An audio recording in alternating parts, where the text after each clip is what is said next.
तो आज हम लोग डिस्कस करेंगे नेक्स्ट ज्वाइंटिंग के बारे में। अभी तक हम लोग दो तरह का ज्वाइंटिंग पढ़ लिए ना। एक हम लोग वेस्टर्न यूनियन ज्वाइंट पढ़ लिए, उसके बाद हम लोग कौन था मैरिज ज्वाइंट पढ़ लिए। दोनों क्या होता है, कब उस ज्वाइंट को यूज करेंगे, उस पर उसका ज्वाइनिंग प्रोसेस को यूज करेंगे, उस सब के बारे में देखें।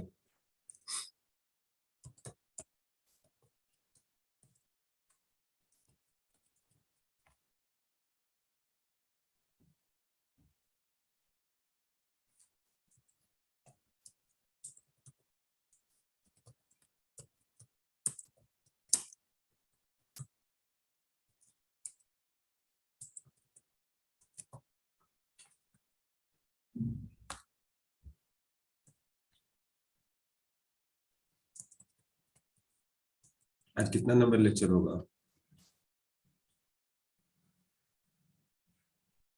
9, 10।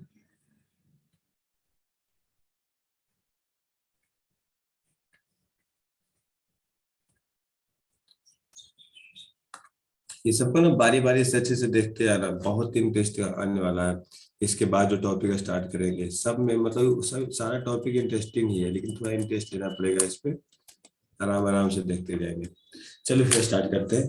तो हम लोग का जो नेक्स्ट ज्वाइंट है वो है तुम्हारा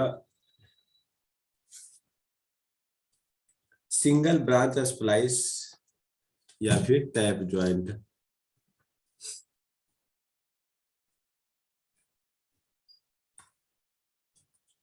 तीसरा नंबर अगर हम बात करें तो नेक्स्ट हम लोग का है सिंगल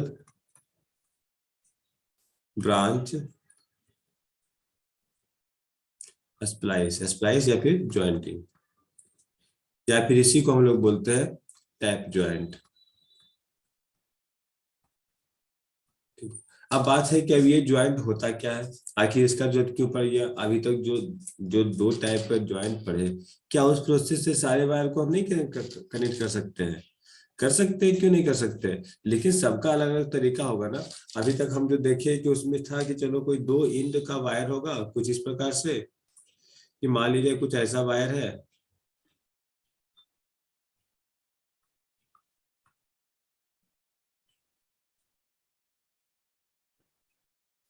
और इधर भी कुछ ऐसा वायर है। 1 मिनट।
मेरा वॉइस ऑडिबल है?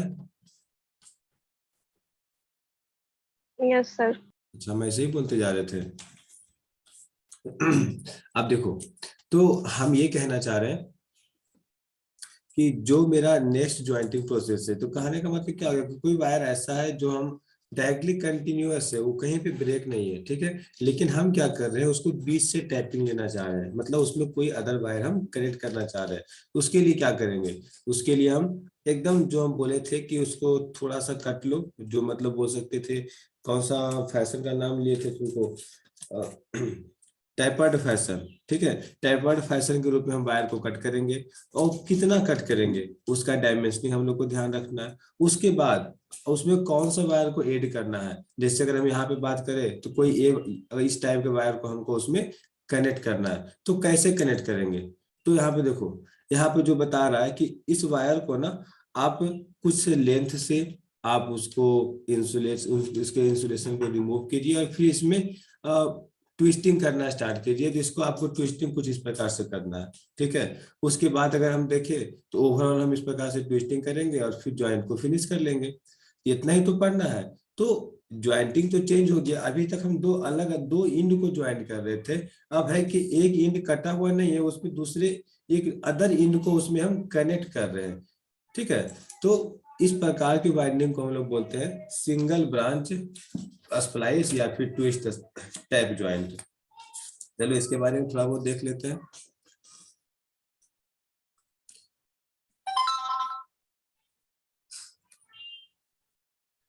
यही है मेरा single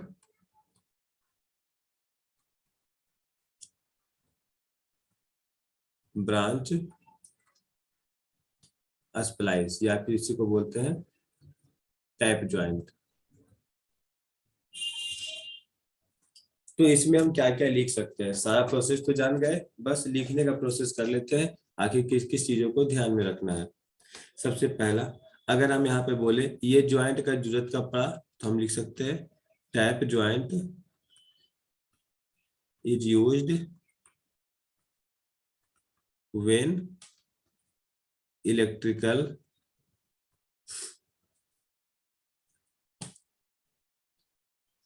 energy is required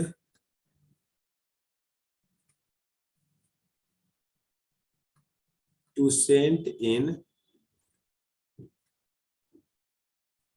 one other direction, ठीक है, किसी अदर डायरेक्शन में हम किसी एनर्जी को सेंड करना चाहते हैं, मतलब कोई अलग टैपिंग लेना चाहते हैं from running line. Running line का मतलब कोई लाइन पहले से पास कर रहा है, उससे हम टैपिंग लेना चाह रहे हैं, तो उसके लिए हम क्या करेंगे, टैप ज्वाइंट का यूज करेंगे। अब उसके बाद अगर हम इसके बारे में थोड़ा सा जानना चाहें, इन this case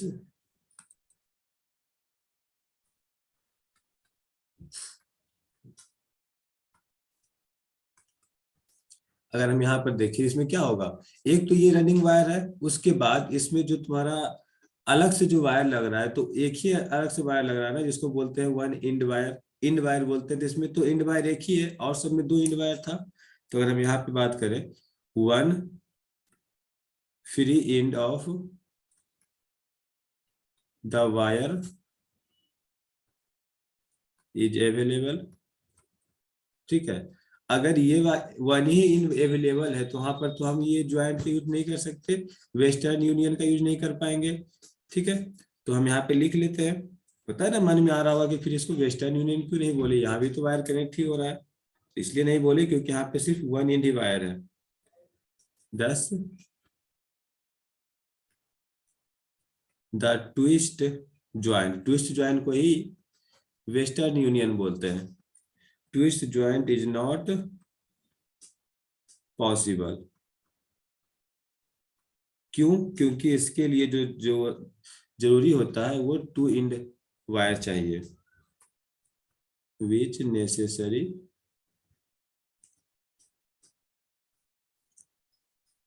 requires two ends. Next point का अगर हम बात करें,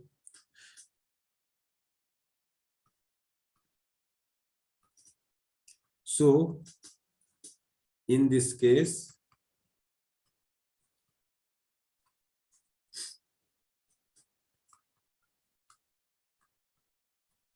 टी ज्वाइंट इज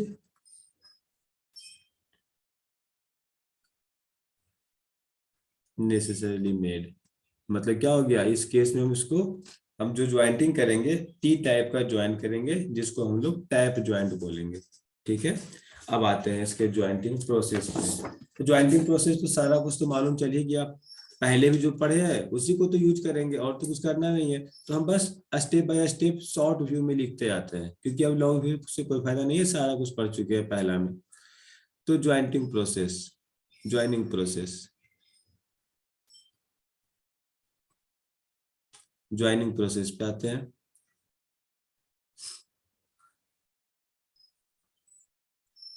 देखो ज्वाइनिंग प्रोसेस में क्या हो जाएगा, सबसे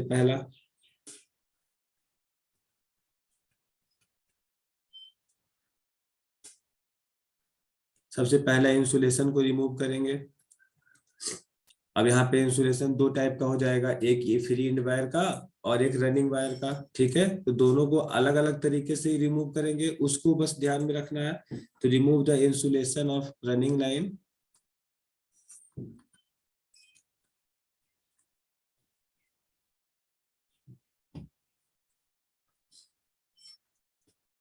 लाइन वायर। ठीक है, कैसे इंसुलेशन को रिमूव करेंगे, तो इसके इंसुलेशन को रिमूव करना है। ये देखो ब्रेड का लेंथ तो तुमको मालूम ही है, इसको कितना रखना है, 2.5 सेंटीमीटर, तो इसको रखना ही है, पेंसिल के आकार से छीलना है, जिसको टैपर्ड फैशन बोलते हैं। और ये जो तुम्हारा लेंथ है ना, तुम इसको भी 2.5 सेंटीमीटर लो, मतलब 2.5 सेंटीमीटर करो, इनफ है। उससे ज्यादा करोगे तो होता है ना कि फिर वायर का जो स्ट्रेंथ है वो फिर वीक होना स्टार्ट हो जाएगा। तो 2.5 सेंटीमीटर सिंगल स्टैंडर्ड कंडक्टर के लिए इनफ है, किसी अदर वायर को उसमें कनेक्ट करने के लिए।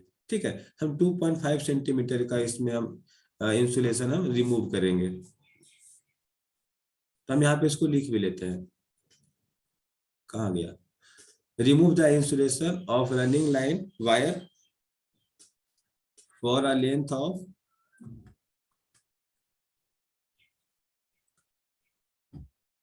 About 2.5 centimetre. ठीक है, अब नेक्स्ट का अगर हम बात करेंगे तो क्या होगा, तो फ्री एंड को रिमूव करेंगे, उसके लिए कितना चाहिए, फिर रिमूव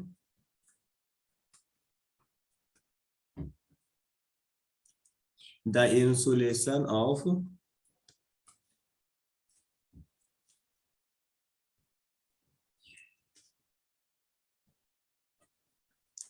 इसको देखो ब्रांच वायर बोलो या फिर फ्री एंड वायर बोलो, या फ्री एंड वायर। ठीक है, फॉर अ लेंथ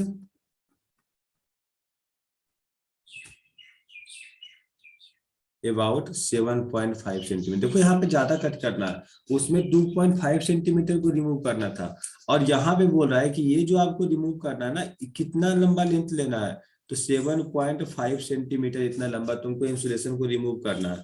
और ये तो 2.5 पहले से ही रहेगा, ये जो, क्योंकि ये टेपर्ड फैशन है, ये फिक्स है।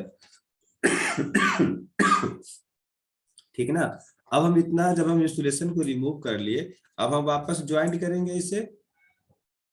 तो चलो ज्वाइंट करने का भी काम करते हैं। तो ज्वाइंट कैसे करेंगे, अब है कि जब इंसुलेशन को रिमूव किए, तो पहले बताए थे ना, इंसुलेशन को रिमूव करने के बाद पहले उसे क्लीन करना होता है, तो पहले क्लीन कर लो, gently clean the conductor with the help of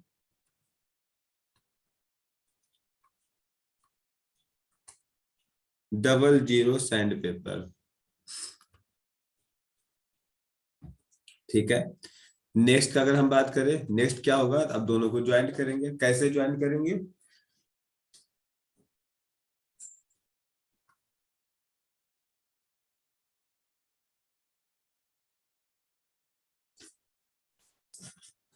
तो इसे ज्वाइंट करने के लिए, now keeping the branch wire, देखो देखते जाना, ब्रांच वायर मतलब free end wire, branch wire at 90 degree to running time. Clear हुआ, running wire and with insulation of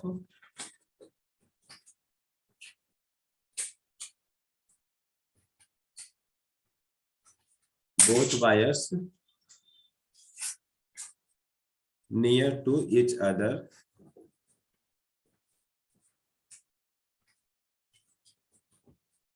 make a neck turn which guards against of the joint under pressures.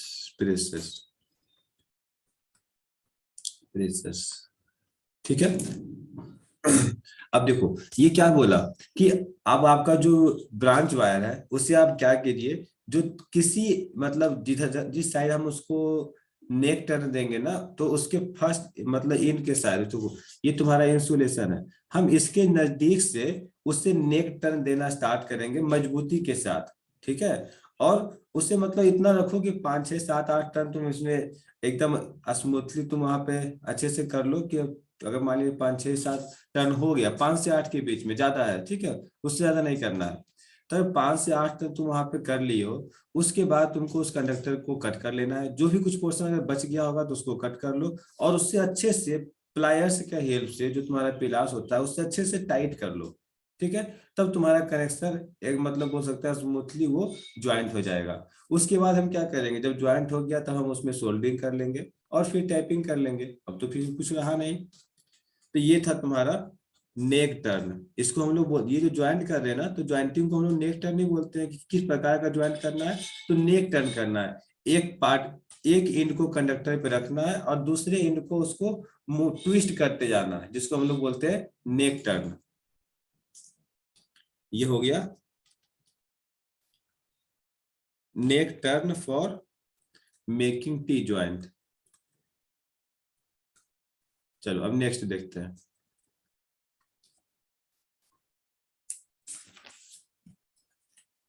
अब है जब इतना हो गया तो हमें नेक टर्न कितना लेना है, with the branch wire gives 5 to 8 neck turn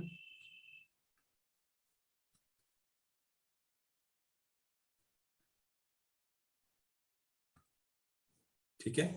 उसके बाद अब जब इसके बाद अगर होता है, अगर रिमेनिंग प्रोसेस अगर कोई पार्ट अगर बच गया, रिमेनिंग रह गया, तो उससे हम क्या करेंगे, कट कर लेंगे प्लायर्स की हेल्प से, cut off the excess of the conductor. उसके बाद जब इतना कुछ हो गया, अब हुआ कि जो कंडक्टर को हम कट किए तो वो पोर्शन तो नीचे लटका रहता है ना, जो जब कंडक्टर को तुम कट करोगे प्लायर से तो देखोगे कि वो पोर्शन नीचे लटका हुआ रहता है, तो तुम्हारा काम क्या है, उसको वैसे ही मत छोड़ना है।